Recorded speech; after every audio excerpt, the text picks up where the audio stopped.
एक खूबसूरत सा शहर जो रेगिस्तान के बीचों बीच फ्यूचरिस्टिक इंफ्रास्ट्रक्चर और पूरी तरह से प्लान की गई रोड्स के साथ साथ जिसमें ऑटोमेटिक चलने वाली गाड़ियां होंगी। और ये सिटी ऐसी होगी जिसमें न्यूयॉर्क की तरह दुनिया भर के लोग रहते हों और जिसमें टोक्यो जैसी कनेक्टिविटी हो। और ये सिटी जो सऊदी अरबिया की द लाइन सिटी से बहुत मिलता जुलता है। जी हाँ, आज की इस वीडियो में हम जानेंगे द फ्यूचर सिटी ऑफ टेलोसा के बारे में, जो अमेरिका का अपना वर्जन है। द सिटी ऑफ टेलोसा एक ऐसी सिटी होगी जो बताती है कि ये एक सोसाइटी के लिए मॉडर्न फ्यूचर सिटी होगी। सऊदी अरब की मेगा प्रोजेक्ट न्योम की तरह ही ये भी सिटी मॉडर्न सिटी में आने वाली प्रॉब्लम का सॉल्यूशन है, जैसे कि ओवर पॉपुलेशन, पोल्यूशन और बदलते हुए हालात का। ये फ्यूचर सिटी एक एग्जाम्पल है कि कैसे खाली जगह पर एक फ्यूचरिस्टिक सिटी बनाई जा सकती है जो वहाँ के रहने वाले लोगों को पूरी तरह से आरामदा बना दे। टेलोसा नाम एक ग्रीक लफ्ज टेलोस से आता है जिसका मतलब होता है द ग्रेटेस्ट पर्पस। ये कंपनी सितंबर 2001 में शुरू हुई थी, जिसकी शुरुआत अमेरिकन बिलियनर मार्क लोर ने की थी। इसके अमेरिकन स्टोर वॉलमार्ट के सीईओ के पद से हटने के बाद मार्क लोर ने अपने टेलोसा सिटी बनाने का अनाउंस कर दिया, जिसमें उसने कहा कि वो एक ऐसी फ्यूचरिस्टिक सिटी बनाना चाहता है जो ब्लूप्रिंट हो आने वाली जनरेशन के लिए।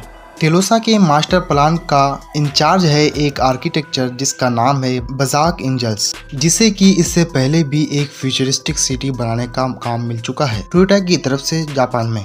मार्क लोर ने टेलोसा सिटी को प्लान इसलिए किया ताकि वो एक ऐसी सिटी प्लान कर पाए जिसमें लोगों की ज़रूरतों को आसानी से सॉल्व कर दिया जाए।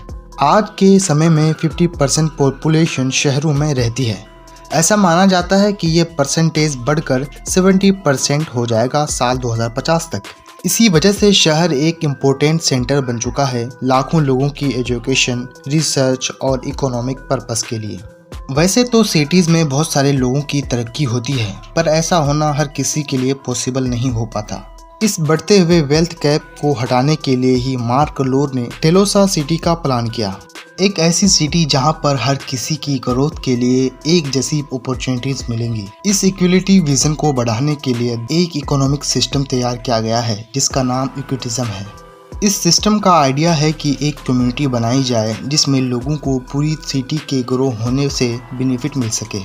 इस सिस्टम में सिटी का सारा लैंड सिस्टम तो टेलोसा ही ओन करेगा, मगर इस सिटी के लोगों को मौका भी दिया जाएगा कि वो इस लैंड पर घर बना सके और बेच सके। तो जैसे जैसे सिटी ग्रो करेगी तो उसका लैंड वैल्यू भी बढ़ती जाएगी और इन सब से जो फंड्स मिलेंगे वो वापस से सिटी की ग्रोथ के लिए लगा दी जाएगी, जिसमें पब्लिक सर्विसेज होंगी, एजुकेशन, हेल्थ केयर और ट्रांसपोर्टेशन, जिसकी वजह से यहाँ के रहने वाले लोगों को इक्वल हाई क्वालिटी सर्विसेज मिलेंगी।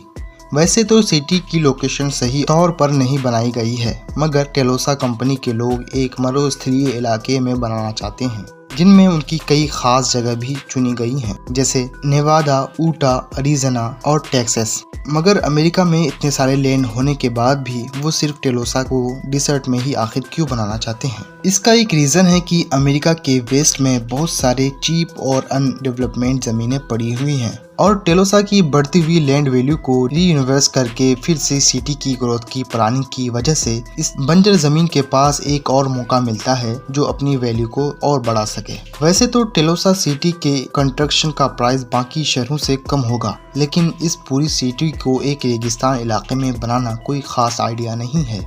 सऊदी अरब की द लाइन सिटी प्रोजेक्ट ने बहुत सारे प्रॉब्लम को दिखाया है और टेलोसा में भी कुछ ऐसी ही प्रॉब्लम्स भी आने वाली हैं, जैसे कि डिजर्ट का हाई टेम्परेचर होना और पानी का न मिलना। न्योम की तरह ही टेलोसा भी पूरी तरह से रिन्यूएबल एनर्जी पर चलेगा। हर बिल्डिंग के छत पर सोलर सेल्स और विंड टर्बाइन्स लगाई जाएंगी। इस सिटी का दावा है कि वो उसे खर्च होने से ज्यादा एनर्जी प्रोड्यूस करेंगी, जिसमें कि एक वो बहुत खास सिटी बन जाएगी।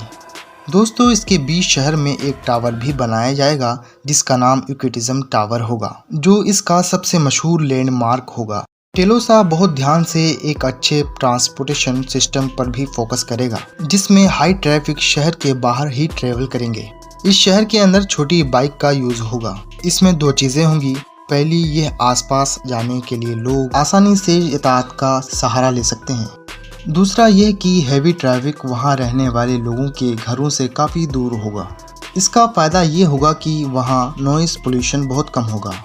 टेलोसा सिटी का कंस्ट्रक्शन 2 फेज पर डिवाइड किया जाएगा।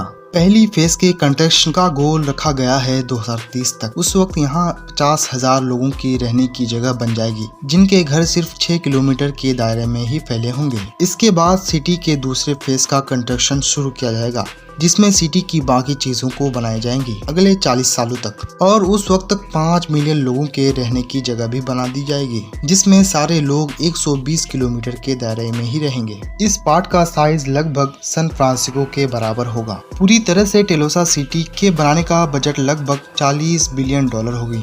इस सिटी को बनाने के लिए मार्क लोर और उसके टीम ने काफी हर्डल जगह से होकर पार होना पड़ेगा, जो है फंडिंग। एक ऐसी सिटी को बनाने के लिए गवर्नमेंट और प्राइवेट इन्वेस्टर से फंडिंग लेना बहुत मुश्किल काम होगा, और सिटी की शुरुआत के लिए ही लोर को बिलियंस ऑफ डॉलर खर्च करने पड़ेंगे। मार्क लोर और उनकी टीम चाहती है कि इस सिटी की फर्स्ट फेज 2030 तक मुकम्मल कर दी जाए। आपको क्या लगता है, ये नियम से कितना डिफरेंट होगा? कमेंट में जरूर बताएं। साथ ही वीडियो को लाइक कर दीजिए और चैनल को सब्सक्राइब कर दीजिए। मिलते हैं कोई नेक्स्ट वीडियो के साथ।